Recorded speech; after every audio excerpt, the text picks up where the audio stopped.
Hello students, আমার চ্যানেলে তোমাদেরকে স্বাগত। শুরু করছি মাধ্যমিক 2026 ইতিহাসের একটি ক্লাস। দেখতে পাচ্ছ ইতিহাসের সপ্তম অধ্যায়। এই সপ্তম অধ্যায় থেকে আমরা এমসিকিউ করব। তো আমরা যে প্রশ্নগুলো এখানে করব সেগুলো কিন্তু ভীষণ ভীষণ গুরুত্বপূর্ণ তোমাদের জন্য, পরীক্ষা, টেস্ট পরীক্ষা এবং তোমাদের অবশ্যই ফাইনালের জন্য। আর আমরা কিন্তু রায়মার্টিন প্রশ্নবিত্ত এবং পারুল প্রকাশনের বই থেকে কিন্তু অলরেডি শর্ট প্রশ্নের ক্লাস করছি বা এখনও করব, ঠিক আছে? তো ভালো করে প্রথম থেকে শেষ পর্যন্ত এই ক্লাসটা দেখবে, ঠিক আছে? এটা প্রথম পর্ব। দেখতে পাচ্ছ ইতিহাসের সপ্তম অধ্যায়, মাধ্যমিক 2026 ইতিহাস, ঠিক আছে?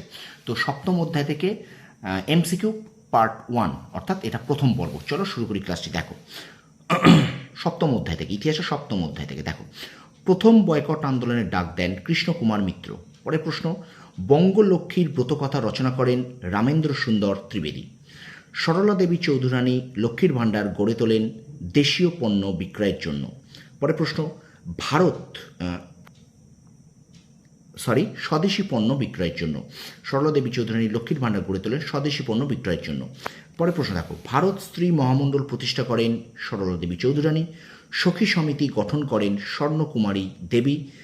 নারীদের ভোটাধিকার অর্জনে নেতৃত্ব দেন সরোজিনী নাইডু।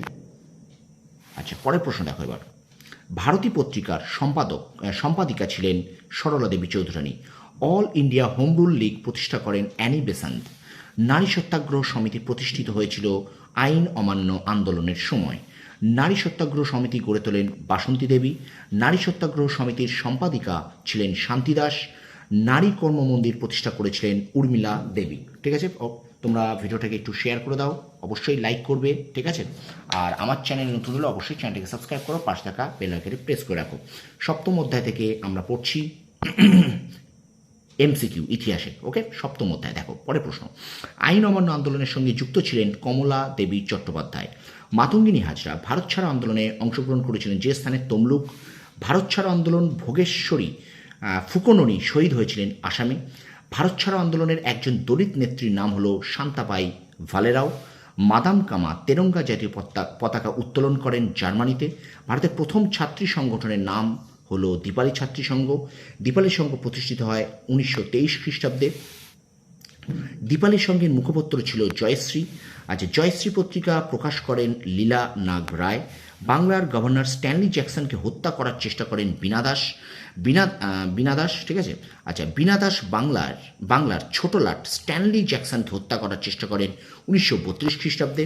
আজাদ হিন্দ ফৌজের নারী বাহিনীর নাম হলো ঝাঁসির রানী ব্রিগেড। চলো চলে যাই আমরা পরের প্রশ্নে। দেখো একটু শেয়ার করো স্টুডেন্টস, বন্ধুদের মাঝে একটু বেশি করে শেয়ার করো। আচ্ছা, তারপর দেখো, ঝাঁসির রানী ব্রিগেড গঠন করেন সুভাষচন্দ্র বসু। কলকাতায় কেন্দ্রীয় ছাত্র সংগ্রাম কমিটি প্রতিষ্ঠিত হয় 1905 খ্রিস্টাব্দে। ভারতে বিপ্লবী চেতনার প্রতিকৃত ছিলেন অরবিন্দ ঘোষ। বারীন্দ্র কুমার ঘোষ যুগান্তর দল গঠন করেন 1906 খ্রিস্টাব্দে। অ্যান্টি সার্কুলার সোসাইটি প্রতিষ্ঠিত হয় 1905 খ্রিস্টাব্দের 4 নভেম্বর। পরে প্রশ্ন দেখো, অ্যান্টি সার্কুলার সোসাইটি প্রতিষ্ঠিত হয় কলকাতায়। নেক্সট কোশ্চেন, অ্যান্টি সার্কুলার সোসাইটির প্রধান সমর্থক ছিল সঞ্জীবনী পত্রিকা। পরে প্রশ্ন দেখো, অ্যান্টি সার্কুলার সোসাইটির সম্পাদক ছিলেন Sachindra Prasad Basu. Next question, anti circular society গড়ে ওঠে বহিষ্কৃত ছাত্রদের পড়াশোনার সুযোগ দেওয়ার উদ্দেশ্যে। নেক্সট কোশ্চেন, ক্ষুদিরামের ফাঁসি হয় 1908 খ্রিস্টাব্দে। নেক্সট কোশ্চেন, ভারত জার্মান বিপ্লবী ষড়যন্ত্রে যুক্ত থাকার অভিযুক্ত হয়েছিলেন সিন্ধুবালা দেবী। নেক্সট কোশ্চেন, বন্দে মাতরম মন্ত্র উচ্চারণের জন্য বেত্রাঘাত করা হয় সুশীল সেনকে।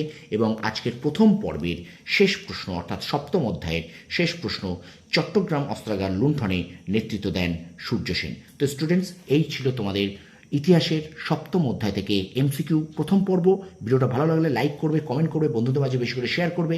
আর আমার চ্যানেলে যারা নতুন আছো, যারা এখনও আমার চ্যানেলকে সাবস্ক্রাইব করোনি, অবশ্যই সাবস্ক্রাইব করে রাখো, পাশে থাকা বেল আইকনে প্রেস করে রাখো এই ধরনের ভিডিও পাওয়ার জন্য। তোমরা সফল হও, তোমাদের সাফল্য কামনা করি। ধন্যবাদ।